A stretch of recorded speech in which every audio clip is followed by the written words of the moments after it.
கன்னிகா பரமேஸ்வரி மகளிர் கலை மற்றும் அறிவியல் கல்லூரி, அது அதில் குறிப்பாக வாசவி தமிழ் இலக்கிய மன்றம், இந்த ஒரு அருமையான 3 அமைப்புகளும் இணைந்து நாள்தோறும் பெண்களினுடைய பெருமைகள் இலக்கியங்களிலெல்லாம் எப்படி சொல்லப்பட்டிருக்கின்றன என்பதையெல்லாம் ஒவ்வொரு நாளும் வெவ்வேறு ஆளுமைகள் வந்து அந்த சிறப்புகளை எல்லாம் மிக அழகாக நமக்கு எடுத்து கூறி வருகின்றன. அவ்வாறாக இன்றைக்கு நம்மிடனே அந்த சிறப்பான மாதவி என்ற ஒரு காப்பிய பெண்மணியை நமக்கு அறிமுகப்படுத்துவதற்காக நம்முடன் இணையவிருப்பவர் முனைவர் பூர்ணிமா அவர்கள். இந்த நிகழ்ச்சியை வெகு சிறப்பாக நடத்தி கொண்டு வருகின்ற நம்முடைய தமிழ்நாடு தமிழ்ச்சங்கத்தின் தலைவர் முனைவர் ரா ஹேமலதா, தமிழ்ச்சம்மல் ஐயா கவிதை கணேசன் ஐயா அவர்கள், பொதுச் செயலாளர் மதிப்புறு முனைவர் பொன் ஆதவன் ஐயா அவர்கள், நம்முடைய கௌரவ ஆலோசகர் ஐயா முனைவர் நீலகண்ட பிள்ளை ஐயா அவர்கள், நிர்வாக செயலாளர் கார்த்திக் திலகன் ஐயா அவர்கள், பொருளாளர் பிரகாஷ் அவர்கள், நெறியாளுகையாளராக இருந்து நமக்கு கருத்தரங்கத்தை சிறப்பாக நடத்தி கொடுக்கக்கூடிய நம்முடைய மதிப்புக்குரிய முனைவர் நா சாந்தகுமாரி அவர்கள் போன்ற அனைவரையும் வருக வருக என அன்புடன் வரவேற்கிறோம். அதே போன்று நமக்கு எப்போதும் இந்த நிகழ்வு சிறப்பாக நடைபெறுவதற்கு உறுதுணையாக இருக்கின்ற ஸ்ரீ கன்னிகா பரமேஸ்வரி கல்லூரியின் முதல் அவர்களையும் மற்றும் அவர்களது தமிழ்துறை தலைவர் அவர்களையும் மற்றும் இந்த ஒருங்கிணைப்பாளராக இருந்து செயல்படுகின்ற முனைவர் பரணிக்குமாரி அம்மா அவர்களையும் அனைவரையும் மற்றும் இந்த நிகழ்வில் பங்கேற்பாளர்களாகவும் பார்வையாளராகவும் குறிப்பாக பார்வையாளர்களாக வந்திருக்கின்ற அனைவரையும் அன்புடன் வருக வருக என வரவேற்கிறோம். நம்முடைய ஸ்ரீ கன்னிகா பரமேஸ்வரி கல்லூரியின் முதல்வர் முனைவர் நா வனஜா அம்மா அவர்களுடைய ஒத்துழைப்பு மிகவும் சிறப்பாக எப்போதும் நம்மை வழிநடத்தும். அதே போன்று தமிழ்துறை தலைவர் லக்ஷ்மி அவர்களதும் என்று கூறலாம். அப்படியாக இருக்கும்போது நம்முடைய நிகழ்ச்சி சிறப்பாக வருவதற்கு இந்த அனைவரின் ஒத்துழைப்பும் ஒரு முக்கிய காரணமாக இருக்கிறது. எனவே அனைவரையும் அன்புடன் வருக வருக என வரவேற்று தற்போது இந்த அவை நம்முடைய தமிழ்ச்சம்மல் கவிதை கணேசன் ஐயா அவர்களிடம் ஒப்படைக்கப்படுகிறது. ஐயா வணக்கம், வாருங்கள், தங்கள் தொடக்க உரை தாருங்கள். நன்றி. தமிழ் வாழ்க. இந்த சிறப்புமிகு இணைய கூட்டத்தில் இணைந்திருக்கின்ற பேராசிரியர் பெருமக்களே, ஆசிரியர் பெருமக்களே, மாணவ மணிகளே, இந்த நிகழ்ச்சியை நெதர்லாந்து சூரிய தமிழ் தொலைக்காட்சி வழியாக பார்த்து கொண்டிருக்கின்ற உலக தமிழ் நெஞ்சங்களை உங்கள் அனைவருக்கும் என்னுடைய பணிவான வணக்கங்களையும் வாழ்த்துதலையும் நான் தெரிவித்துக் கொள்கின்றேன். தமிழ்நாடு தமிழ்ச்சங்கம் ஸ்ரீ கன்னிகா பரமேஸ்வரி கலை மற்றும் அறிவியல் மகளிர் கல்லூரி சென்னை, நெதர்லாந்து சூரிய தமிழ் தொலைக்காட்சி 3 சங்கங்கள் இணைந்து சிறப்பான நிகழ்ச்சியை நாம் 1 மாத காலமாக நடத்தி கொண்டு வந்திருக்கின்றோம். இன்றைய நிகழ்ச்சியில் என்னுடைய தொடக்க உரையிலே பெண்கள் எந்த அளவிற்கு சக்தி படைத்தவர்களாக இருந்தார்கள் என்று இலக்கியங்கள் செப்புகின்றன என்பது ஒரு சில கருத்துக்களை நான் உங்களிடம் தெரிவித்துக் கொள்கின்றேன். பெண்களால் முடியாதது ஒன்றுமில்லை. எந்த ஒரு செயலையும் நினைத்தவுடனேயே முடித்துவிடும் ஆற்றல் உடையவர்கள், நினைத்ததை மனதில் நிறுத்தி அக்கொள்கையை பின்பற்றி நடப்பவர்கள், கணவன் இறந்த பின்பு தன்னுடைய திடமான ஆற்றலால் அவனை உயிருடன் மீட்கும் பலம் பெற்றிருந்தனர் என்பதை நற்பகலே வன்னி மரமும் மடைப்பள்ளியும் சான்றாக முன்னிறுத்து காட்டிய மெய்குழலால் சிலம்பு வஞ்சின மாலை என்ற பாடல் வரிகள் சுட்டி காட்டுகின்றது. அதேபோல மணற்குவியலை கணவனாக்கிய மாது, ஆண்கள் பெண்களை மதித்தல் என்பது சமுதாயத்தில் வழக்கிழந்த ஒரு செயலாகும். முற்றிலும் மாறுபட்டு பேச்சளவில் ஒரு பெண் கூறிய விளையாட்டு சொல்லை ஏற்று மணற்குவியலை கணவனாக ஏற்று காத்திருந்தால் ஒரு பெண், இதனை மணற்பாவை நின் கணவன் ஆம் சிலம்பு வஞ்சின மாலை கூறுகிறது. அதேபோல் ஆதிமந்தி, கணவன் தன் மனைவியை பல காரணங்களை வைத்து பரிந்து எழுவான். ஆனால் மனைவி தன் உயிரினும் மேலாக பாவித்து கணவனை அரவணைப்பாள். ஆதிமந்தி கடல் நீராட்டில் தன் கணவன் சேர இளவரசன் ஆட்டநந்தியை அலை கொண்டு செல்ல தன் கற்புத்திறத்தால் தன் கணவனை காட்டு என்று ஆணையிட அலை கணவனை காட்டியது. உரை சான்ற மன்னன் கரகால் வளவன் மகள் வஞ்சிக்கான் தன்னை புனல் கொள்ள தான் புனலின் பின் சென்று என்று சிலம்பு கூறுகிறது. கல்லூரு ஏற்ற காரிகை. பூம்புகார் நகரின் வேறு ஒரு பெண் தன் கணவன் கடற்பயணம் மேற்கொள்ள தன் அழகால் ஈர்க்கப்பெற்று வேறு ஆடவர் தன்னை நோக்காமல் இருக்க கல்லுருவானாள் என்பதை மணன்மணி பூங்கானல் வருகலன்கள் நோக்கி கணவன் வர கல்லுறவம் நீத்தான். இந்த சிலம்பு வஞ்சன மாலையில் கூறுது. அதே போல் மந்தி முகமாக தன் முகம் மாற்றிய மாது என்ற செய்தி உள்ளது. குடும்ப வாழ்வில் அனைத்து உணர்வுகளையும் அடக்குபவளாக பெண் தன்னை தகவமைத்து கொள்கிறார். மாற்றான் ஒருவன் தன்னை பார்க்கிறான் என்பதற்காக பெண் ஒருத்தி தன் முகத்தை குரங்கின் முகமாக மாற்றிக்கொண்டு கணவன் வந்த பிறகு தன் முகத்தை இயல்பான நிலைக்கு வரச் செய்கின்றாள். இதனை தானோர் குரங்கு முகம் ஆக என்று போன கொழுநன் வரவே குரக்கு முகம் நீத்த பழுமணி அல்கொள்ளும் பாவை என்று சிலம்பு கூறுகிறது. இப்படி சிறந்ததொரு சக்தியை இலக்கியத்திலே பெண்கள் பெற்றிருந்தார்கள் என்பதை விரிவாக பல்வேறு காப்பியங்கள் விளக்குகின்றன. இவற்றையெல்லாம் இளைய தலைமுறை நுணுக்கமாக ஆய்ந்தறிந்து அவைகளை தமிழுலகிற்கு மீண்டும் நினைவுபடுத்த வேண்டும் என்று கோரிக்கையோடு என்னுடைய தொடக்க இறுதி செய்கிறேன். நன்றி, வணக்கம். சிறப்புங்க ஐயா, அருமையான தகவல்கள். பெண்கள் எந்த அளவிற்கு தங்களை பற்றி யோசிக்காமல் தங்கள் கணவன்மார்களுக்காக அவ்வளவு பெரிய தியாகங்களை எல்லாம் செய்திருக்கிறார்கள் என்று வெகு அழகாக எடுத்து கூறியிருக்கிறீர்கள். மிக்க மகிழ்ச்சிங்க ஐயா. தற்போது புதுக்கோட்டையில் உள்ள ஸ்ரீபாரதி கலை மற்றும் அறிவியல் கல்லூரி தந்த மொழி, தாலாட்டி கேட்ட மொழி, பாட்டி கதை சொன்ன மொழி, இனிமை கூட்டும் இன்ப மொழி, அன்பை போதிக்கும் அருமை மொழி, துன்பம் போக்கும் துடிப்பு மொழி, நன்மை விளைக்கும் நற்செம்மொழியாம் என் தமிழ் மொழிக்கு என் முதல் வணக்கத்தை கூறி சான்றோர் பெருமக்கள் அனைவருக்கும் என் வணக்கங்களை தெரிவித்துக் கொள்கிறேன். இலக்கியத்தில் பெண் ஆளுமைகள் என்ற தலைப்பில் மாதவி என்ற இலக்கிய ஆளுமையை பற்றி எனக்கு பேச வாய்ப்பளித்த கேமா அம்மா அவர்களுக்கும், தேன்மொழி அம்மா அவர்களுக்கும், கவிதை கணேசன் ஐயா அவர்களுக்கும் என் மனமார்ந்த நன்றியை தெரிவித்துக் கொள்கிறேன். மற்ற சான்றோர் பெருமக்கள் அனைவரையும் வணங்கி மகிழ்கிறேன். எனக்கு இப்ப கொடுத்திருக்க தலைப்பு மாதவி.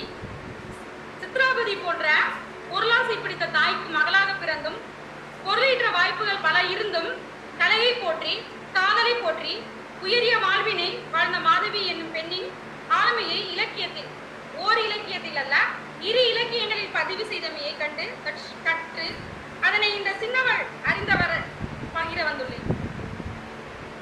சிலப்பதிகாரம் அப்படிங்கிறது சிலம்ப மையமா வச்சு ஆரம்பிச்ச ஒரு காப்பியம்.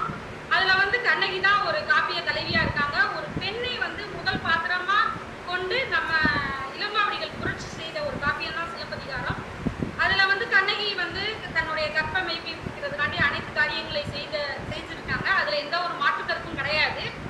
அப்படி இருந்தும் இளங்கோவடிகள் மாதவி அப்படிங்கிற ஒரு பாத்திரத்தை எடுத்துக்கிட்டு அதற்கும் சமமான ஒரு பங்கை கொடுத்து மாதவியை எந்த அளவுக்கு அவங்களுடைய ஆளுமையை வெளிப்படுத்தி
வந்து தேடி போறான் கோசிகன். ஏன்னா மணிமே வந்து மாதவியை போய் பார்க்குறாரு.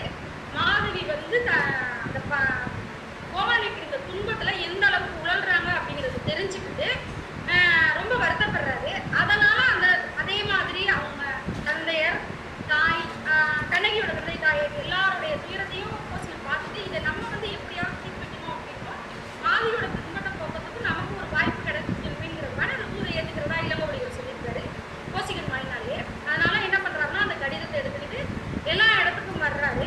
கோவலனை வந்து கண்டுபிடிக்க முடியல. இந்த புறஞ்சேரி இருந்த காதையில ஒரு இடத்துல தான் கோவலனை வந்து அவரால் பார்க்க முடியுது. அப்ப மாதவி கொடுத்தா அந்த மடலை தூக்கணும் அப்படிங்கிறதுனால அவர் வந்து போய் பார்த்தா கோவலன் மாதிரி தெரியல. ஒரு சந்தேகமா இருக்கு. ஏன்னா அவர் வந்து இவ்வளவு நாள் வந்து பயணத்துல வந்து அவனுடைய உருவம் மாறி இருக்குங்கிறதுனால அவர் வந்து என்ன பண்ணா சந்தேகப்பட்ட என்ன பண்றாரு அப்படின்னு சொன்னா யாரா இருக்கும் கோவலனா என்னன்னே தெரியலையே அப்படின்னு சொல்லிட்டு சந்தேகப்படுறாரு. அதுல வந்து கோசிகன் சந்தன என்ன சொல்றாரு அப்படின்னு சொன்னா அந்த மாதவி அப்படிங்கிற அந்த கொடி வந்து வாடி போய் கிடக்குது. அந்த வெயிலோட வெப்பத்துல மாதவிங்கிற கொடி வாடி போய் கிடக்குது. அப்ப இது கோவலனா அப்படிங்கிறத தெரிஞ்சுக்கணும் அப்படிங்கிறதுக்காண்டி அப்ப வந்து இளங்காவடிகள் வந்து கோசிகன் வாயிலா மாதவியுடைய மனப்போக்கை வந்து வெளிப்படுத்துறாங்க. எப்படி வெளிப்படுத்துறாங்கன்னா காதலி தன்னோடு காணவர் போந்தற்கு ஊதுலை குறுகி உயிர்ந்தனன் கலங்கி உட்புலம் புரிதலின் உருவம் திரிய கட்புல மயக்கத்து கௌசிகன் தெரிய. அதனால என்ன பண்றாருன்னா கண்ணகியோட வந்ததுனால இந்த உருவம் தெரியாத கோவலனை தெரிஞ்சுக்கிறதுக்காண்டி கோவலன் பிரிய கொடிந்துயர் எய்திய மாமலர் நெடுங்கன் மாதவி போன்று இவ்வருத்திரர் வேணிற்கு அலர்கலைந்து உடனே வருந்தினை போலும் நீ மாதவி அப்படின்னு சொல்லி மாதவி கொடிக்கிட்ட சொல்ற மாதிரி கோவலனை பிரிஞ்சு மாதவி அவ வந்து சந்தோஷமா இல்ல, பிரிவு துயரத்தால வருந்தி ரொம்ப இழைச்சு போயிட்டா அப்படின்னு சொல்லி அந்த வருத்தத்தை கோவலனா இருந்தா தெரிஞ்சுப்பானே அப்படிங்கிற உள்பட வந்து இளங்கோவடிகள் வெளிப்படுத்துறாரு. உடனே கோவலன் தெரிஞ்சுக்கிட்டு என்னடா அது நம்ம இப்படி சொல்றாருன்னு சொல்லிட்டு அவர் வந்து பக்கத்துல போறாரு. போயிட்டு என்ன சொல்றாருன்னா யாதினி கூறிய இது என்ன சொன்ன அப்படின்னு சொல்லி கேட்கும் பொழுது தீதிலம் கண்டேன் என சொல்ல இது கோசிக மாமணி கொள்கையும் இருக்கும். அவன் என்ன சொல்றான்னு சொன்னா அங்கே உள்ள நிலைமையெல்லாம் சொல்றான். அங்கே உன்னுடைய அப்பா அம்மா எவ்வளவு கொடுத்துருக்காங்க எல்லாம் சொல்லிட்டு மாதவியோட மனநிலையை சொல்ல வர்றாரு. அதாவது வசந்த மாளிகை மாதவிக்கு, ஏன்னா வசந்த மாளிகை வழியா நீ வந்து அவளை புறக்கணிச்சதை கேட்டு பசந்த படர்நோய் உற்று எந்த ஒரு காதலி தன் காதலனை பிரிஞ்சா வரக்கூடிய அந்த பசலை நோயால மாதவி பாதிக்கப்பட்டிருக்கா. நெடுநிலை மாடத்து இளைஞத்து அங்கு ஒரு படையமை சேர்க்கை பள்ளியில் வீழ்ந்து அவ வெளியில எந்த ஒரு இதுவுமே பண்ணல. அவ வந்து வீழ்ந்து கிடக்குறா.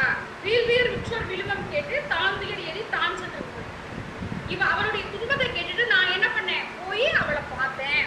இருந்துயிர் உற்றோள் இணையடி தொழுதேன் கடுந்துயர் நீக்கு என மலர்கைங்க என்னைய பார்க்கணும் என் காலை கும்பிட்டு விழுது என்னுடைய துயரம் நீக்குங்க.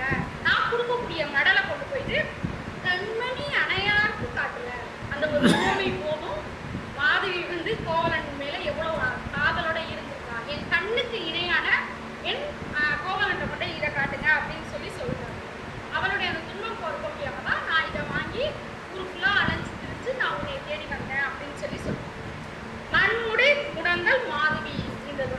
அதை என்ன பண்றான், வாங்குறான். கோவலன் வாங்கி பார்த்தோன்னே நீண்ட ஓலை கண்டு இடைநீர் திரிந்து தீத்திரம் புரிந்தான் சென்ற தெய்வம்.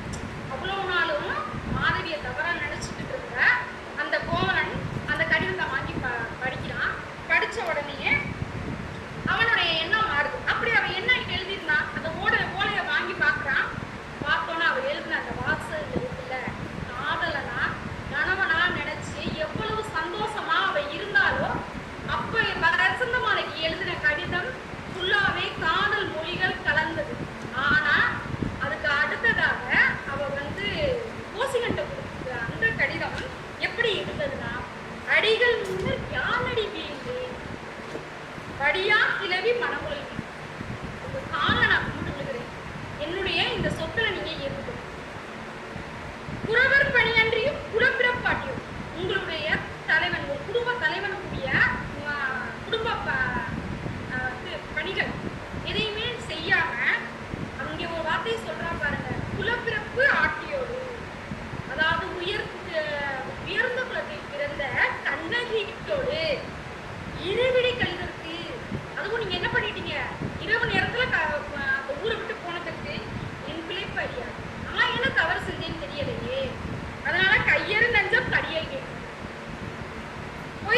காட்சி புறையோய் போகும். நீங்க என்ன பண்ணுங்க அப்படின்னு சொன்னா, நான் என் கஷ்டத்தெல்லாம் வந்து நான் வந்து காரணமாயிட்டேன், என்னன்னு தெரியலைன்னு சொல்லி புலம்பிட்டு எல்லாத்தையும் விட்டுட்டு நீங்க என்ன பண்ணணும்னு சொன்னா, கண் தீதிலல் என்ன நீங்க திரும்பி வரணும் அப்படின்னு சொல்லி உண்மையான மனதை வெளிப்படுத்தும். உடனே அந்த நேரத்துல வந்து கோவலன் உணர்றான், தன் தீதிலல், இவள் வந்து தவறானவள் கிடையாது, இவள் வந்து உண்மையான அன்பு உடையவள், இது வந்து என்னுடைய தீவினை பயனால வந்தது அப்படின்னு சொல்லி கோவலன் உணர்றான். இளங்கோவடிகள் நினைச்சுன்னா, ஒரு தனிகீர் குல பெண் தானே மாதவி அப்படின்னு சொல்லி அவளை அங்கேயே அந்த இந்திரவிழா அந்த கதையிலேயே அந்த இடத்துலயே புரிந்து விடலாம். ஆனா அவளுடைய மாண்பு அனைவருக்கும் வெளிப்படும். எந்த இடத்துல நம்ம வந்து ஒரு பெண் வந்து இருக்கிறாங்கிறது பெருசு இல்லை, எந்த பண்போட அவ இருக்கிறாங்கிறது பெருசு. ஒரு பெண்ணோட பண்பை வெளிப்படுத்தணும் அப்படிங்கிற உயரிய நோக்கத்தை நம்ம இந்த இடத்துல, அதாவது அடிகள் முதல் யானடி வீழ்னேன்னு சொல்லி மாதவி சொல்லக்கூடிய அந்த அடிகளால நம்மளால அறிய முடியுது. அப்ப அதை வந்து என்ன பண்றாரு அப்படின்னு சொன்னா, படிச்சு பார்த்துட்டு மாதவி வந்து குற்றமற்றவள் அப்படின்னு கோவலன் உணர்றாரு.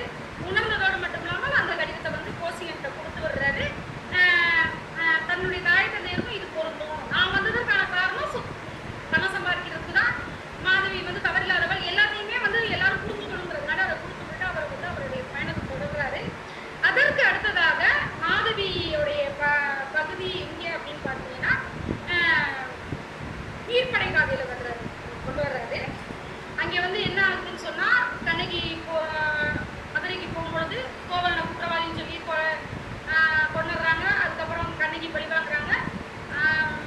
மாதவி வந்து அந்த செய்தியை அறிகிற மாதிரியும் அதை வந்து மாடல் உரைக்கிற மாதிரியும் இளங்கோவடிகள் திருப்பி கொண்டு வர்றாரு. ஏன் அப்படின்னு சொன்னா, அவ வந்து அந்த காலகட்டத்துல ஃபர்ஸ்ட் காதல்ல இருந்தா, அதுக்கப்புறம் ஒரு பண்புடைய ஒரு பெண்ணா வர்றா.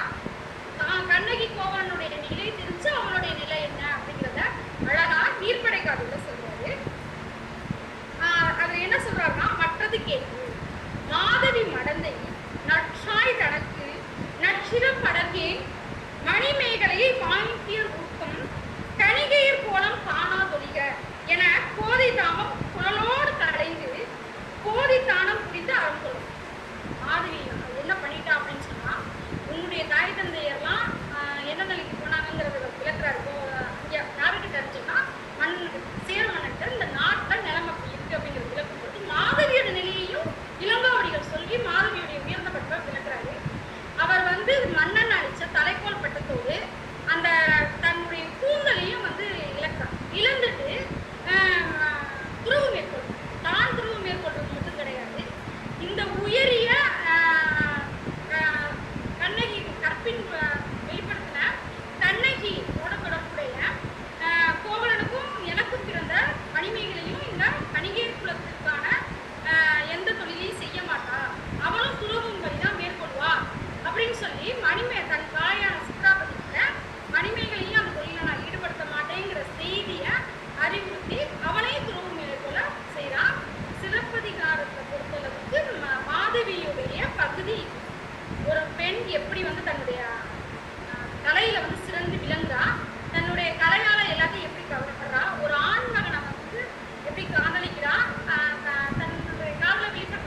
கூத்துல வேத்தியல் பொதுவியல் மட்டும் கிடையாது. கூத்து, பாட்டு, தூக்கு, துணிவு, பண்யால், கரணம், பாடை, பாடல், தன்மை, கருவி, தாழ்த்தி, குழலும் அப்படின்னு சொல்லி அந்த பாட்டுல பார்த்தீங்கன்னா அந்த 64 கலையும் சார்ந்தவங்கள தான் அந்த அனைத்தையும் கத்துக்கிட்ட மாதவி நீ சாதாரண பொருள் கிடையாது. இவ்வளவு திறனையும் உடைய நீ வந்து நம்மளுடைய இது வந்து என்னன்னா மக்களை மகிழ்வுபடுத்தக்கூடிய விஷயம் தான். அதை வந்து நீ வந்து அவசியமா செய்யணும் அப்படின்னு சொல்லி சொல்ற. அப்ப அதற்கு என்ன சொல்றேன்னா, வயந்த மாலைக்கு மாதவி என்ன காதல் முற்று கடுமைய போதல் செய்யா உயிரோடு நிற்கிறேன். நான் வந்து கோவலன் இறந்து போயிட்டான் அப்படின்னு சொல்லி தெரிஞ்ச உடனே என் உயிரை நான் விட்டுருக்கணும். அந்த இடத்துல சாத்தனார் மாதவியோட கற்ப வலியுறுத்துறார். இளங்கோவடிகள் விட்டு சென்றதை நிலைநிறுத்துறாரு சாத்தனார். போதல் செய்ய உயிரோடு நின்று கணவனோட காதல் கணவனோட போகாம நிக்கிறேன் பத்தியா, இதுதான் நான் வந்து நானும் செய்யணும். நான் என்னுடைய கலைகளை வெளிப்படுத்தி மக்களை மகிழ்வுபடுத்துறது அடுத்தது செய்யணும். அடுத்தது பார்த்தீங்கன்னா பொற்கொடி முதல் பொருளை இழந்து நற்பொழி நங்காய் நான் அதனால நான் வேற எதுவும் தான் பண்ணல. என்னுடைய அலங்காரத்தையும் என்னுடைய கலைகளையும் மட்டும்தான் நான் வந்திருக்கேன் அப்படின்னு சொல்லி சொல்றாங்க. பத்தினி பெண்கள் அதை வந்து எப்படின்னு சொன்னா, கணவன் இறந்து போயிட்டான் அப்படின்னு சொன்னோடனே உயிரை விடுறாங்கல்ல, அவங்களதான் அதையும் சாப்பிடலாம் சொல்லியிருக்காரு. முதல் நிலை கற்பு பெண்களாம். இரண்டாம் நிலை பெண்கள் வந்து என்னன்னு சொன்னா கணவனோடு உடன்கட்டை ஏறக்கூடியது. மூன்றாவது உள்ளவங்க அவனை நினைச்சுக்கிட்டு அந்த துறவை மேற்கொள்ளக்கூடிய அந்த பெண்கள் அப்படின்னு சொல்லுவாங்க. அந்த எதுவுமே அந்த மாதிரி கற்பு பெண்களோட நிலையை சொல்லி மாபெரும் பத்தினி பெண்கள் வாழ்றாங்க. ஆனா நான் வந்து அந்த மாதிரி இல்லை அப்படின்னு சொல்லி சொல்றேன். அப்படி இல்லாட்டியும் அதை அழகா சொல்ற. அத்திரத்தால் அல்லலும் ஆயி கணவர் குற்ற கடுங்குயர் பொறாள் மணமளி கூந்தல் சிறுபுறம் புதைப்ப கண்ணீர் ஆடிய கதிரில வனமொழி. ஆனா என்னுடைய கோவலன் மனைவி பார்த்தீங்களா கண்ணகி, அவருடைய கற்பு அவ என்ன பண்ணா அப்படின்னு சொன்னா உடனே இறந்து போகல. அவள் தன்னுடைய கணவன் இறந்ததற்கான காரணத்தை தெரிஞ்சுக்கிட்டு தன்னுடைய ஒரு மார்பகத்தை திருகி எரிஞ்சு தன்னுடைய கற்பு திறனை வெளிப்படுத்தி மதுரையவே எரிச்சா. அப்படியாப்பட்ட கண்ணகி இருக்கால தீயல குத்தி காவலன் பெரு கணையறி ஊட்டி நெருப்பாலே அழிச்சா மாபெரும் பத்தினின்னு சொல்லி. இப்ப பாருங்க ஐயா, இந்த காலகட்டத்துல நம்மளோட கூட பிறந்த அக்காவா இருந்தாலும் தங்கச்சியா இருந்தாலும் நாத்தனார்லாம் சொல்ல வேண்டாம், நாத்தனார்லாம் சொல்லக்கூடாது. ஆமா, அதெல்லாம் அடுத்த பெரிய விஷயம், அடுத்த ரவுண்ட் பெரிய ரவுண்ட். நம்மளோட இருக்கிற நம்ம அக்கா கூட பிறந்த அக்காவை கூட ஒரு பெருமையா நம்ம சொல்ல மாட்டோம். அப்ப அந்த அளவுக்கு நமக்கு பெருந்தன்மை இல்லாம போயிடுச்சு. நம்ம கல்வி கற்ற சான்றோர்கள் கொஞ்சம் வேணா கொஞ்சம் நமக்கு கல்வி கொடுத்ததுனால அடுத்தவங்க நம்ம தூட்டாம வேணா இருக்கோம்னு வச்சுக்கோங்க. இருந்தாலும் அடுத்தவங்க ரொம்ப புரிஞ்ச மாட்டோம். ஆனா தன் கணவனோடு வாழ்ந்தவள் அப்படின்னு தெரிஞ்சும் அந்த கண்ணகி அவ வந்து என்ன சொல்றா அப்படின்னு சொன்னா, அந்த பாடல் அடியில நான் படிச்சுக்கிட்டே இருந்தேன். ஆனா அம்மா மாதவி பேசுவான்னு சொன்னதுலேருந்து என் கையில விளையாடிட்டு சிலப்பதியான மணிமேகலை தான் அந்த வரிகளை படிக்க எனக்கு அந்த பாடல்கள் மேல உள்ள ஈர்ப்பு வந்து எனக்கு திருப்பியும் நம்ம மாதவியை பத்தி மூவா என்ன எழுதுனாரு. நம்மளும் கொஞ்சம் ஒரு ஊக்கப்படுவோமா, இப்படி ஒரு பொண்ணு இருந்திருக்காளே ஒரு நடிகர் குலத்துல இருந்துட்டு அப்படின்னு சொல்லிட்டு நான் திருப்பியும் நான் அந்த பாட்டை நான் படிக்கிறேன். எனக்கு அந்த பாடல் வரிகள் வந்து என்னை ரொம்ப கவர்ந்து இழுத்துச்சு. அத்திரத்தாலும் அல்லலும் ஆயிலை கணவர்க்கு உற்ற கடுங்குயர் பொறாள் மணமளி கூந்தல் சிறுபுறம் புதைப்ப கண்ணீர் ஆடிய கதிரில வனமுறை திண்ணிது திருகி தீயல பொத்தி காவலன் பேரூர் கணையறி ஊற்றிய மாபெரும் பத்தினி அப்படின்னு சொல்லி சொல்றா பாருங்க. அந்த பாடலை நான் ஒரு 15 டைமாவது இப்ப படிச்சேன். அம்மாவுக்கு வந்து நன்றி சொல்லணும்.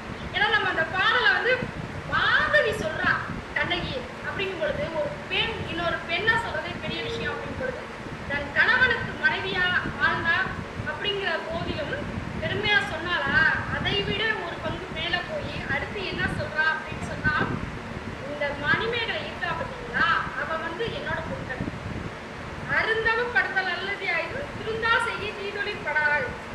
அதாவது எந்த ஒரு அதுவும் இல்லாம கற்புத்திரத்துல சிறந்து விளங்கிய கண்ணகியோட மகள் அப்படின்னு சொல்லி அவ வந்து மணிமேகலையே தன்னுடைய மகள் அல்ல கண்ணகியோட மகள் அப்படின்னு சொல்லி சொல்றாங்க.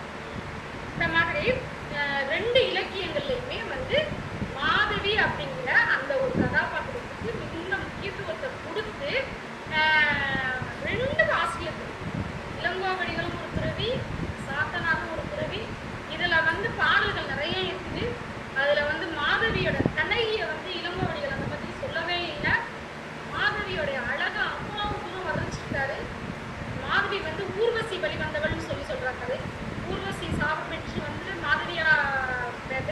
அந்த மாதவியோட வழி வந்தவள் தான் இந்த மாதவி. அதனால இந்த அளவுக்கு திறன் வாய்ந்தவளா இருக்கான் அப்படின்னு சொல்லி சொல்றாரு.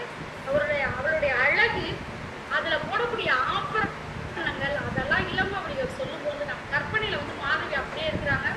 அந்த அழகு வந்து நம்மளையே பொறாமப்பட வைக்கிற அளவுக்கு இருக்குது. அந்த அளவுக்கு இளங்கோவடிகளால சிறப்பிக்கப்பட்ட ஒரு பெண். அதோடு மட்டும் இல்லாம அவருடைய குணங்கள்லாம், அவருடைய கலை, அவருடைய ஆற்றல், அதெல்லாம் மட்டும் கிடையாது. அவருடைய குணங்களாலையும் இளங்கோவடிகளால் மட்டும் அல்லாமல் அடுத்து வந்தவர், அவர் ஏன் சொல்லாம விட்டுருந்துருக்கலாம். அவரும் மாதவியுடைய சிறப்பை, அந்த அவ ஒரு தனியர் குல பெண்ணா இருந்தாலும் எந்த ஒரு இடத்துலயும் அவ வந்து இன்னொரு ஆணை பார்த்தா, இன்னொரு ஆணோட கோவலன் போயிட்டான், இன்னொரு ஆணோட இருந்தான் அப்படின்னு எந்த இடத்துலயுமே அவளை பழிச்சு சொல்லலை இளங்கோவடிகள். அதே மாதிரி சாத்தனாரும் அதையே பின்பற்றி மாதவியோட கர்ப்பத்திரத்தை உயர்த்தி சொல்லியிருக்காரு அப்படின்னு சொன்னா, பட்டிமன்றங்கள் பல நடந்தாலும் எனக்கு படிச்சு பார்த்ததுலயும் பிடிச்சது மாதவி அப்படிங்கிற அந்த ஒரு ஆளுமை என் மனதில் நிறைந்திருக்கிறது. அதோட ஒரு தொகுப்பை நான் சொல்றேன்.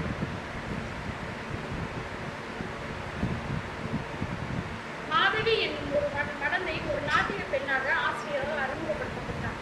அவளுக்குரிய தகுதி அரசரால் நிர்ணயிக்கப்பட்டது. கணியர் குல பெண்ணான மாதவி கோவலனை என்று கண்டாலோ அன்றே அவன் மீது காதல் தான் கொள்ளணும். சரியா? ஒரு ஆண் அவன்கிட்ட இருந்து பணம், சொத்து நமக்கு கிடைக்கும் அப்படின்னு நினைக்கிற சித்ராபதி தான் அவனுக்கு காரணமா இருந்தாரு. மாதவி நீ எனக்கு அந்த நகையை பணத்தை சொல்லி என்னாலும் வந்து கோவலனை கேட்கவே இல்லை. அந்த மாதிரியான ஒரு வரிகள் கூட இல்லை. அப்படியே சலிச்சு படிச்சேன் நானும். என்னைக்குமே வந்து அவ வந்து பொன் பொருளை விரும்பவே இல்லை. காதலை அது கோவலனுடைய அன்பை மட்டும்தான் பெறணும்னு நினைக்கிறேன். அதற்கு தகுந்த மாதிரி தான் கோவலன் வந்து ரெண்டு பேரும் அன்பா இருந்ததோடைய விளைவுதான் மாதவிங்கிற பெண் பிறக்கிறாங்க. அப்ப வந்து அதற்கு ஆதாரமாக தான் மணிமேகலையின் பிறப்பு அமைந்தது. ஆடலான அவள் தனது கடமையாற்றுவதற்காக அனைவரும் மகிழ்வுன்னா என்ன பண்றாங்க, அவளுடைய கடமையை செய்யறான். அவ வந்து ஆடல் அரசி அந்த தலைக்கோடி அப்படிங்கிற அந்த பட்டத்துக்கு தகுந்த மாதிரி தான் இந்திர விழாவெல்லாம் போய் ஆடுறாங்க. ஏன்னா அது அவளுடைய கடமைன்னு செய்யறான். அதனால கணவனால வந்து என்ன பண்றான்னு சொன்னா, எந்த கணவனுமே தனக்கு பிடிச்ச பெண் அப்படிங்கும் பொழுது அடுத்தவங்க வரக்கூடாதுன்னு நினைக்கும் பொழுது வரக்கூடிய கோவனுக்கு இயல்பா வரக்கூடிய கோபம் வந்து அதனையும் ஒரு தன் மனைவியா அவனை வந்து என்ன பண்றா அப்படின்னு சொன்னா ஆட்டப்படுத்தி திருப்பி தான் மன்னிப்பிக்கிறா. இருந்தாலும் ஆண்களுடைய மனம் ஐயாவா இருக்காங்க சொல்லக்கூடாது. அந்த குறுகிய மனம், அந்த ஒரு பக்ரம், அவ என்ன பண்றா அப்படின்னு சொன்னா ஒரு யாழில வந்து ஒரு பெண்ணை நினைச்சு பாடுற மாதிரி பாடினதுனால அங்கேயும் அந்த இடத்துல ஒரு பெண்ணியம், நான் வந்து உன்னை உயிரா நினைச்சிட்டு இருக்கேன், நீ வந்து இன்னொரு பெண்ணை நினைக்கிறியா அப்படிங்கிற ஒரு அந்த எண்ணம் தானே தவிர இன்னொரு ஆணவ நினைக்கவே இல்லை. அதையும் வந்து இளங்கோவடிகள் இருந்து அதனால அவ வந்து ஒரு பாட்டை பாடுறதுனால அவங்களுடைய பிரிவு அமையுது. அப்பையும் வந்து தன்னுடைய எந்த ஒரு ஈகோவும் இல்லாம அவ என்ன பண்றான்னு சொன்னா, போயிட்டு வசந்தமலையில தான் கடிதத்தை காதல் மொழியில சொல்லியும் கோவலன் கேட்கலன்னு அடுத்த கடிதத்தையும் கொடுக்குறா. கொடுக்கும் பொழுது அவளுடைய பண்பு வெளிப்படுது. அந்த இடத்துல வந்து அவளுடைய மனம் மாற்றத்தை வந்து இளங்கோவடிகள் காமிக்கிறாரு. அவருடைய அந்த மனதோடைய அழுத்தம், அந்த காதல் நிலையில இருந்து அடுத்த நிலைக்கு மாதவி போகக்கூடிய அந்த காமிக்கிறாரு. அடிகள் முன்னர் யானடி வீழ்ந்தேன் அப்படின்னு சொல்லி மனம் முதிர்ச்சி தெரியுது. அப்ப வந்து அவளுடைய தீதிலா குணத்தை வந்து கோவலன் உணர்றதுக்கு காரணமா அதை நம்மளால அறிய முடியுது. உங்கள் நிலைக்கு யான் செய்த தவறு என்ன அப்படின்னு சொல்லி கேட்கிறாரு. அந்த இடத்துல இன்னொரு விஷயம் என்ன சொல்றாங்கன்னா, உயர்ந்த குலத்தில் பிறந்த பெண்ணை கூட்டிட்டு போனியே அப்படின்னு சொல்லி சொல்றாங்க. இவ கணியர் குலத்துல பிறந்தாலும் இன்னொரு குலத்துல பிறந்த பெண்ணை உயர்வா சொல்லக்கூடிய அந்த மனநிலையையும் ஆசிரியர் நமக்கு காமிக்கிறாரு. அதனாலையும் நமக்கு வந்து மாதவியுடைய பண்பை வந்து அறிய முடியுது. அடுத்து நீர்ப்படை கதையில வந்து அவருடைய அந்த தியாகம், கணவன் இறந்துட்டான், கண்ணகி வந்து இந்த அளவுக்கு கொடுமை அனுபவிச்சுட்டா, அதனால நம்ம சிவ போக்க வாழக்கூடாது, நம்ம துறவு வாழ்க்கையை வாழணும் அப்படின்னு சொல்லி தனது கிடைத்த தகுதி, அழகு எல்லாத்தையுமே குறைச்சிட்டு ஒரு சமண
நன்றி நன்றி பூர்ணிமா. ரொம்ப அழகான ஒரு தலைப்பை நீங்க தேர்வு செய்திருக்கிறீங்க. இந்த தலைப்புக்கு ஏற்றது போலவே நீங்கள் அருமையான தகவல்களை முன்வைத்திருப்பீங்க. 2 நூல்களில் வருகிற ஒரு முக்கியமான கதாபாத்திரமாக நம்ம இதை பார்க்கலாம். சிலப்பதிகாரத்தில் வருகிற 2 கதை நாயகிகளுள் இவர் முக்கியமானவர். நான் மாதவியை பார்க்கும்போது 12 வயது உடைய ஒரு பெண் எப்படி ஒரு கலையார்வம் உடையவளாக மாறி இருக்கிறாள் என்பது ரொம்ப அதிசயமா. எனக்கு ஒரு 5 வயதுல இருந்து 7 வருடங்கள் அந்த கலையை கத்துக்கிட்டு இருக்கா. மாதவி அப்படிங்கிற அந்த ஒரு பாத்திரத்தை எடுத்துக்கிட்டு இந்த அளவு படிக்க எனக்கு வந்து இந்த தமிழ் சங்கம் ஒரு வாய்ப்பு. நம்ம சிலப்பதிகாரத்தை நம்ம படிச்சோம், இலக்கியத்துக்கு படிச்சோம், தேர்வுக்கு படிச்சோம், எல்லாத்துக்கும் படிச்சோம். ஆனா இப்படி படிக்க உங்களை மாதிரி உள்ள ஆளுகளால தான் அந்த வாய்ப்பு கிடைக்குது. அப்போ நமக்கு வந்து மகிழ்ச்சியா இருக்கு. நல்லது நல்லது, மகிழ்ச்சியம்மா. அதனால்தான் தமிழ் இலக்கியங்களிலே இருக்கக்கூடிய கதை மாந்தர்களை ஒவ்வொருவரா பேசுவதற்கு நாம் அழைத்தோம். அனைத்து பெண் ஆளுமைகளும் ஆண் ஆளுமைகளும் இப்படி பழந்தமிழ் இலக்கியத்தில் இருக்கக்கூடிய ஆளுமைகளை பற்றி பேசியது மிகவும் மகிழ்ச்சி தருகிறது.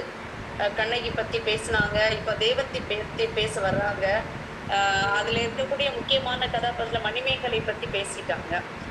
இப்போ நீங்க அந்த மாதவியை எடுத்து அவ்வளவு அழகாக பேசியது பாராட்டுக்குரியது. எனக்கு அவளிடம் ஒரு பரதநாட்டிய கலையை நான் வந்து ரசித்து பார்ப்பேன்.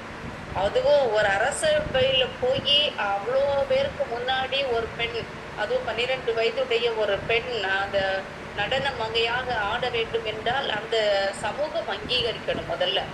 அதற்கு பின்பு அரசர்கள் ஏற்றுக்கொள்ளணும். அது வந்து பொதுவாக வந்து நடனங்கள் நாட்டியங்கள் அப்படின்னு பார்த்தீங்கன்னா பொதுவியல் வேத்தியல் என்று 2 வகையாக உண்டு. அதுல பொதுவியல் என்று சொல்லும்போது பொதுவாக மக்கள் அனைவருமே பார்த்து ரசிக்கக்கூடியது. ஆனா வேத்தியல் என்று சொன்னால் அரசர்கள் மட்டும், அரசர்கள் அமைச்சர்கள் அந்த மேல்தட்டு மக்கள் மட்டும்தான் அதை கண்டு ரசிக்க முடியும்.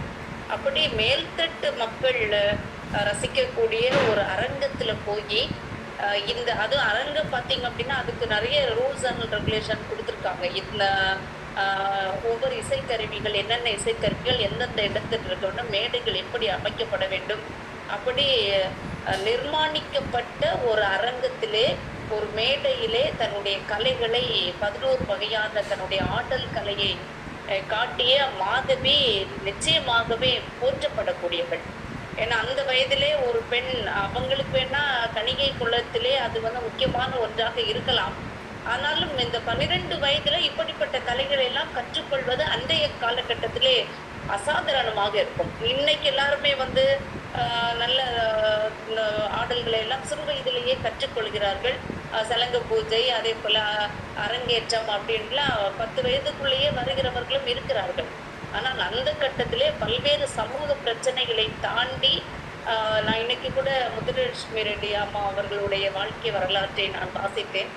ஒரு பெண் முதல் மருத்துவராக வந்து அடையார் என்கிற புற்றுநோய் மருத்துவமனையை தொடங்குவதற்கு அந்த அந்த எந்த இடத்திலிருந்து அவர்கள் வந்து இவ்வளவு பெரிய சேவை செய்திருக்கிறார்கள் என்று பார்க்கும்போது ரொம்ப அதிசயமாக இருந்தது. அதே போல அருமை அருமை அருமை அருமை புதுக்கோட்டை மாவட்டத்தை சார்ந்தவர்கள் அந்த தேவதாசி ஒழிப்பு முறையெல்லாம் கொண்டு வந்து மிகப்பெரிய ஒரு புரட்சி செய்தவர்கள். அப்படிதான் இந்த மாதவியையும் நான் பார்க்கிறேன். தன்னுடைய சமூகத்திலே ஒரு புரட்சியை கொண்டு வர வேண்டும் என்று சொல்லக்கூடிய ஒரு அழகான ஒரு பெண். எப்போது அவளுக்கு வந்து இந்த தலைக்கோல் அழகாக நீங்க விவரித்தீங்க, அந்த தலைக்கோல் என்கிற பட்டம் கொடுக்கப்பட்டதோ அது அப்படியே அந்த முத்து மாலையை கொண்டு அந்த கூனி என்கிற கிழவி அரசனுடைய வெளியே நின்று கொண்டு அதை யாரு பெறுகிறார்களோ அவர்களுக்கு மாதவி சொந்தம் என்று சொல்லும் போது போட்டி போட்டு போடுறாங்களோ இல்லையோ தெரியவில்லை. ஆனால் கோவலன் அதனை அந்த முத்து மாலையை தான் பெற்றுக்கொண்டு மாதவியுடன் செல்கிறான் என்ற செய்தியை சிலப்பதிகாரம் நமக்கு சொல்லுகிறது. அப்போ ஒரு வேடிக்கை பார்க்க வந்தவர் அல்லது ஒரு பொழுதுபோக்கிற்காக வந்த ஒருவர் ஒரு கலையின் மீது ஆர்வம் கொண்டு அவளுடைய நளினம், அதாவது அவள் ஆடல் கலையில் காண்பித்த அந்த நளினத்துக்காக தன்னை முழுவதுமாக அர்ப்பணித்திருக்கிறார். அதனால் கோவலனும் ஒரு கலை ரசிகன் தான் என்று சொல்ல முடியும். ஆமா, அதனால 2 பேருமே இனத்தோடு தானே சேரும். அதனால இவன் என்ன செய்யறான், கெமிஸ்ட்ரி ஒர்க் அவுட் ஆயிருக்கு 2 பேருக்கும். ஆனா மாதவிக்கு முதல்ல தெரியாது. கோவலன் தான் அந்த முத்துமாலையை முத்துமாலையை பெற்றுக்கொண்டு பின்னாக செல்லுகிறான். அவள் ஒரு ஆடல் கலையில் மட்டுமல்லாமல் சிறந்த யாழ் மீட்டக்கூடிய ஒரு இசை வல்லுனர் என்று நம்ம மாதவியை நம்ம சொல்லலாம். இசை வல்லுனர் மட்டுமா? ஆமா, குரல் வளம் மிக்கவள். அதனாலதான் அந்த பாடலை பாடி இசை பொதுவாக நம்ம பார்த்தீங்கன்னா இசைக்கருவியை இசைப்பவர்கள் அமைதியாக இசைக்கருவியை இசைப்பார்கள். பாடல் பாடுகிறவர்கள் ஒருவர், இசைக்கருவியை வாசிப்பவர்கள் இன்னொருவராகத்தான் இருக்க முடியும்.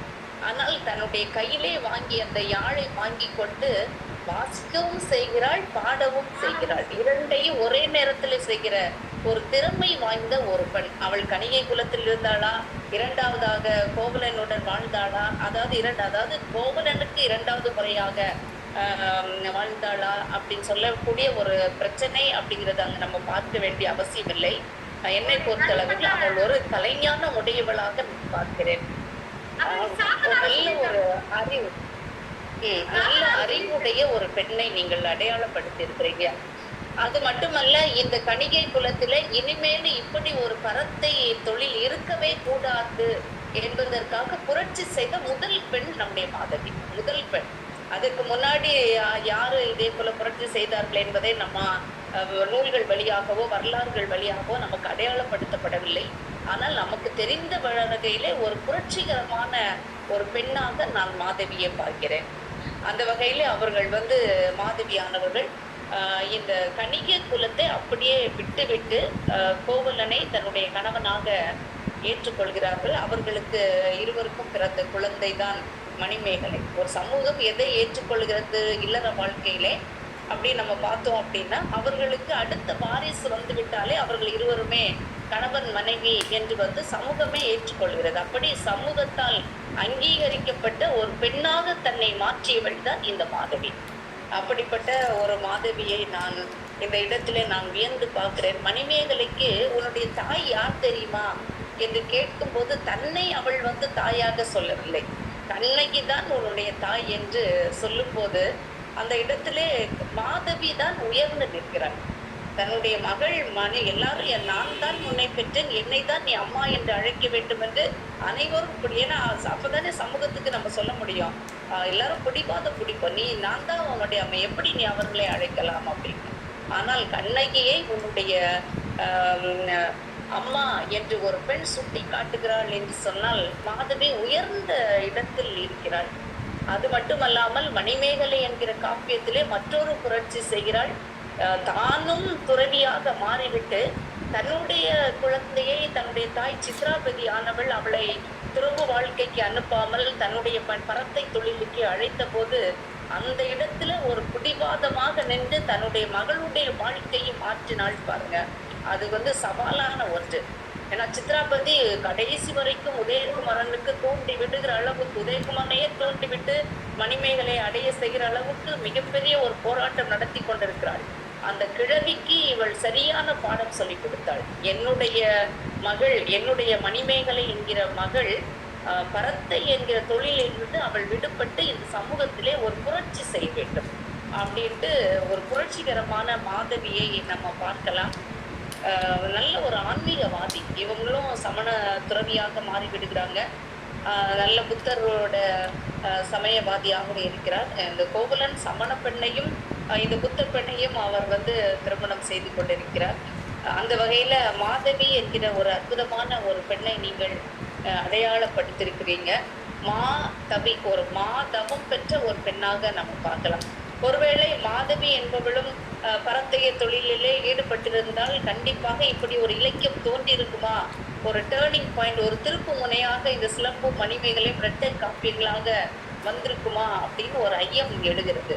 அந்த வகையிலே கண்ணகி மாபெரும் ஒரு தலைவியாக இருந்தாலும் அதே போல இன்னொரு தலைவியாக நாம் மாதவியை பார்க்க வேண்டும். ஏன்னா அவளிடம் இருக்கக்கூடிய அதீதமான ஆற்றல், அதீதமான சிந்தனை. பொதுவாக இன்றைய தலைமுறையில பார்த்தீங்க அப்படின்னா நம்முடைய முன்னோர்கள், நம்முடைய பெற்றோர் அல்லது நம்ம தாத்தா பாட்டியெல்லாம் குறைந்த அளவு தான் படித்திருக்கிறாங்க. 5ஆம் வகுப்புலேருந்து 7வது வகுப்பு வரை தான் படித்திருக்கிறாங்க. ஆனால் தன்னுடைய குழந்தைகள் நன்றாக கல்வி கற்க வேண்டும் என்று அவர்களுடைய சிந்தனையில் தோன்றியதுனால்தான் நான் போன்றவர்கள் இந்த இடத்துல நம்ம வந்து உயர் கல்வி கற்று இருக்கிறோம். அப்ப நம்முடைய பெற்றோர்களும் இப்படி வந்து கல்வி புரட்சி செய்திருக்கிறார்கள். அதே போல ஒரு சமூக புரட்சி செய்தவர் தான் இந்த மாதவி. மிகப்பெரிய ஆற்றல் வாய்ந்த ஒரு பெண், சிறு வயதிலிருந்து கலைகளை கற்றுக்கொண்ட ஒரு அழகான பெண். கோவலனுக்கும் மாதவிக்கும் ஊடல் நடக்கிறது. அப்போ வந்து அந்த ஊடல் நடக்கும்போது கூட நடன அரங்கிலே போயிட்டு வந்து அவள் அணிகலன்களோடு நிற்கிறா. அந்த இடத்துல கோவலனுக்கு கொஞ்சம் மன கசப்பு தான். அன்னைக்கும் நீ என்னை வந்து உன்னுடைய ஆடல் கலையிலே மயக்கினா, இன்றைக்கும் நீ யாரையோ மயக்க போயிட்டியோ அப்படின்னு ஒரு கோபம் அவனுடைய ஆழ் மனத்திலே அடிமனத்திலே இருந்து கொண்டே தான் இருந்திருக்கிறது. அந்த இடத்திலேயும் கூட கோவலனை இவள் மாதவியானவள் தன்மையப்படுத்துகிறாள். அணிகலன்களை அணிந்து கொண்டு, நீ அந்த சிலப்பதிகாரத்துல வாசித்தினாலே தெரியும், தன்மையப்படுத்துகிற ஒரு, ஏன்னா நான் வந்து இனிமேல் பரத்து தொல்லை போக மாட்டேன் அப்படின்ட்டு தன்மையப்படுத்துகிறாள். கோவலன் தன்னை விட்டு சென்ற போது அவளுடைய அந்த காதல் தோல்வி என்பதை விடவும் நாளை வருவான் என்று காத்திருந்த அவளுடைய காதல் உள்ளம் மிகவும் போற்றக்கூடியது. மாதவி வந்து காதலில் சிறந்தவர். கிட்டத்தட்ட ஒரு 20-25 வயதுக்குள்ளதான் அவளுடைய வாழ்க்கை இருந்திருக்கும். கோவலனுக்கும் கண்ணகிக்கும் இடையே நம்ம வயது நம்ம குறிப்பிட முடியாது. ஆனாலும் அதிகபட்சமாக 30 வயதுக்குள்ளதான் அவளுடைய வாழ்க்கை இந்த கோவலனோடு இருந்திருக்கும். தன்னை விட்டு பிரிந்து சென்றவன் வரவில்லை என்றால் முதல் கடிதம் எழுதுகிறார். நம்ம கடித இலக்கியத்துக்கு முன்னோடியாக சொல்லும்போது மரமேல் அடிகள் போன்றவர்களை எல்லாம் சொல்லுவோம். ஆனா சிலப்பதிகாரத்துல ஒரு மெசஞ்சர், ஒரு இன்னைக்கு நம்ம மின்னஞ்சல் கொடுப்பது போல ஒரு கடிதத்தை, அது வந்து எப்படி அந்த கடிதம் இருந்தது அப்படிங்கிறதுக்கு கூட சிலப்பதிகாரம் மிக தெளிவாக நமக்கு சொல்லியிருக்காங்க. செம்பஞ்சு குழம்புல எழுதுறாங்க அப்படின்ட்டு. 2வது கடிதத்தை பார்த்துவிட்டு கோவலன் தன்னுடைய பெற்றோருக்கு அனுப்புகிறார். அப்படி ஒரு குடும்ப சூழ்நிலையிலே இருக்கக்கூடிய ஒரு பெண்ணானவள் எப்படி தன்னுடைய கணவனுடைய குடும்பத்தை நேசிப்பாளோ அதை போல எங்கேயோ முகம் தெரியாத இடத்தில் இருந்து கொண்டு மாதவி கோவலனை தன்னுடைய கணவனாகவும் அவனுடைய தாய் தந்தையரை தன்னுடைய நெருங்கிய உறவுகளாகவும் பார்த்த ஒரு அன்பு மிக்க பெண்ணாக நம்ம மாதவியை பார்க்கலாம். கலைஞானம் உடையவள், நன்றாக அறிவு ஆற்றல் உடையவள், புரட்சிகரமான ஒரு பெண், அதே போல அன்பு மிக்க பெண், ஆன்மீகவாதி என்ற பல பக்கங்களை உடைய மாதவியை நீங்கள் இங்கே சுட்டி காட்டியது மிகவும் பாராட்டுக்குரியதா இருந்தது. பல்வேறு பணிகளுக்கிடையே அம்மா அவர்கள் இணைந்திருந்து அற்புதமாக இந்த நிகழ்ச்சியை நடத்தி தந்தது. ஒரு பெண்ணாக, ஒரு பொறுப்பு மிக்க பெண்ணாக, ஒரு பொறுப்பு மிக்க துறை தலைவராக இந்த இடத்துல இணைந்திருந்து மாதவியை தலைப்பை அதிகமாக பெயர்கள் கூட பார்த்தீங்கன்னா மாதவி என்று பெயர் போட மாட்டாங்க. கண்ணகி என்று யாரோ ஒருவர் பெயர் வைப்பாங்க. அது கூட கண்ணகி மாதவி என்று பெயர்களை வந்து அதிகமாக இன்றைக்கு வழக்கத்தில் வைப்பது கிடையாது. ஏதோ எங்கேயாவது ஒருத்தர் 1-2 பேர் தான் இன்னைக்கு அந்த ஏன் காரணம் என்று நமக்கு தெரியவில்லை. எது எப்படியோ நமக்கு வந்து அந்த மாதவியினுடைய குணநலன்களை அடுத்த தலைமுறைக்கு நீங்கள் சுட்டி காட்டியிருக்கிறீர்கள். உங்களுக்கு மனம் நிறைந்த நன்றியினை தெரிவித்துக் கொள்கிறோம். மதிப்புக்குரிய முனைவர் பூர்ணிமா அம்மா அவர்களே. அம்மா அவர்கள் பாரதி கல்லூரியினுடைய தமிழ்துறை தலைவர். வருகிற நாட்களில் எங்களுடைய கல்லூரி முதல்வருக்கும் நீங்கள் வாய்ப்பு கொடுக்க வேண்டும் என்று கேட்டு பெற்றுக்கொண்டிருக்கிறார்கள். அவருடைய கல்லூரி முதல்வர் அவர்களுக்கு நான் மிகப்பெரிய ஒரு நன்றியினை தெரிவித்துக் கொள்கிறேன். இப்படிப்பட்ட தமிழ் ஆளுமைகளையும் தமிழ் ஆர்வலர்களையும் உங்களுடைய கல்லூரி பெற்றிருக்கிறது என்று சொல்லும்போது மிகவும் மகிழ்ச்சி அடைகின்றோம். தங்கள் கல்லூரியிலே நாங்கள் தமிழ் அன்னை என்ற 2 விருதுகளை நாங்கள் ஒசூரிலிருந்து நாங்கள் வழங்கியிருக்கிறோம். ஒரு பெரிய சாதனை நிகழ்வாக நடத்தும் போது உங்களுடைய கல்லூரி பேராசிரியர்கள் கலந்து கொண்டிருக்கிறார்கள். தமிழ் ஆர்வமிக்க உங்களுடைய கல்லூரிக்கும், மகளிர் கல்லூரிக்கும், பாரதி மகளிர் புதுக்கோட்டை கல்லூரிக்கும், உங்களுடைய கல்லூரி முதல்வர் அவர்களுக்கும் நாங்கள் மனம் நிறைந்த நன்றியை தெரிவித்துக் கொள்கிறோம். இதே போல பல தலைப்புகள் இன்றைக்கு நம்மிடையே இருக்கிறது. நாம் பல பெண் ஆளுமைகளை மறந்து வருகிறோம். அவர்கள் மறுபடியும் மீட்டு உருவாக்கம் செய்யப்பட்டு அடுத்த தலைமுறைகளுக்கு நாம் அடையாளம் காட்ட வேண்டும் என்கிற உயர்ந்த எண்ணத்தோடு தான் இந்த நிகழ்ச்சி நடைபெற்று வருகிறது. 1 மணி நேரம் மட்டும்தான் நடைபெறுகிற இந்த நிகழ்ச்சியிலே பல ஆளுமைகள் பல பகுதிகளிலிருந்து, தமிழ்நாட்டின் பல பகுதிகளிலிருந்து நீங்கள் இங்கே இணைந்து ஒவ்வொரு ஆளுமைகளை பற்றி, பெண் ஆளுமைகளை பற்றி பேசுவது மிகவும் மகிழ்ச்சிக்குரியதாக இருக்கிறது. இதற்கு தமிழ்நாடு தமிழ் சங்கத்தோடு இணைந்து ஸ்ரீ கன்னிகா பரமேஸ்வரி மகளிர் கல்லூரி, அது சென்னையில் இருக்கிறது. அந்த கல்லூரியினுடைய முதல்வர் அவர்கள், மதிப்புக்குரிய வனஜா அம்மா அவர்கள், தமிழ்துறை தலைவர் மதிப்புக்குரிய முனைவர் லக்ஷ்மி அம்மா அவர்கள், தமிழ்துறை பேராசிரியர் பெருமக்கள் அனைவருக்கும் நாங்கள் நன்றி சொல்லி மகிழ்கின்றோம். இந்த நிகழ்ச்சி நாம் நெதர்லாந்து சூரிய தமிழ் தொலைக்காட்சி வழியாக ஒளிபரப்பி வருகிறோம். கடந்த 3 ஆண்டுகளாக தொடர்ந்து நடைபெற்று வருகிற இந்த நிகழ்ச்சியிலே பலவிதமான பங்களிப்பை தந்து வருகிற அனைத்து கருத்தாளர்களுக்கும் நாங்கள் நன்றி சொல்லி மகிழ்கின்றோம்.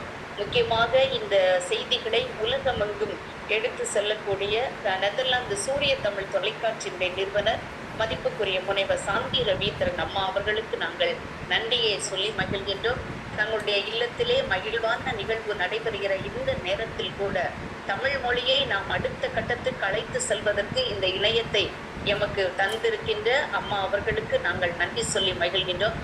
முக்கியமாக இன்றைக்கு நம்முடைய தமிழ்நாடு தமிழ் சங்கத்தின் பல பணிகளை நாம் தொடர்ந்து செய்து வருகின்றோம்.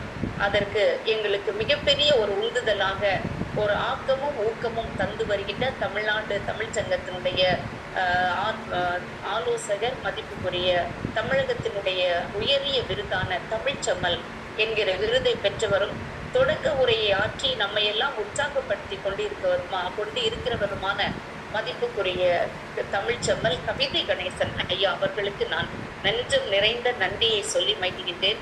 பல்வேறு பணிகள் இருந்தாலும் இந்த பணிகளுக்கிடையே நம்முடைய நெதர்லாந்து சூரிய தமிழ் தொலைக்காட்சி வழியாக நம்மோடு இணைந்து கருத்தரங்க நெறியாளராக நல்ல சிறப்பான தமிழ் மொழியை தன் உள்ளே கொண்டு உலகம் முழுவதும் தமிழ் மொழிக்காக உழைத்து வருகிற தோழி தேன்மொழி அவர்களுக்கு நன்றி. கருத்தாளர் நெறியாளர்கள் சாந்தகுமாரி அம்மா அவர்களுக்கு நாங்கள் நன்றியை தெரிவித்துக் கொள்கிறோம். பொதுச் செயலாளர் மதிப்புக்குரிய பொன் ஆதவன் ஐயா அவர்கள், கௌரவ ஆலோசகர் மதிப்புக்குரிய நீலகண்ட பிள்ளை ஐயா அவர்கள், நிர்வாக ஆலோசகர் கார்த்திக் திலகன் ஐயா அவர்கள், பொருளாளர் தம்பி பிரகாஷ் அவர்கள், அனைவருக்கும் நாங்கள் இந்த நேரத்திலே நன்றியை சொல்லி, இன்றைக்கு மாதவி என்கிற பெண் ஆளுமையை 2ஆம் நூற்றாண்டில் எழுதப்பட்ட அந்த காப்பியத்திலிருந்து எடுத்து இந்த 21ஆம் நூற்றாண்டிலே உலகமெங்கும் பதியமிட்டிருக்கிற மதிப்புக்குரிய முனைவர் பூர்ணிமா அம்மா அவர்கள், தமிழ்துறை தலைவர், பாரதி மகளிர் கல்லூரி புதுக்கோட்டை அவர்களுக்கு நன்றி சொல்லி இந்த நிகழ்ச்சியை நாம் நிறைவு செய்கிறோம். மீண்டும் மற்றொரு நாளை இன்னொரு தலைப்புடன் உங்களை சந்திக்கிறோம். அனைவருக்கும் நன்றி. இடம் சார்கிறோம்.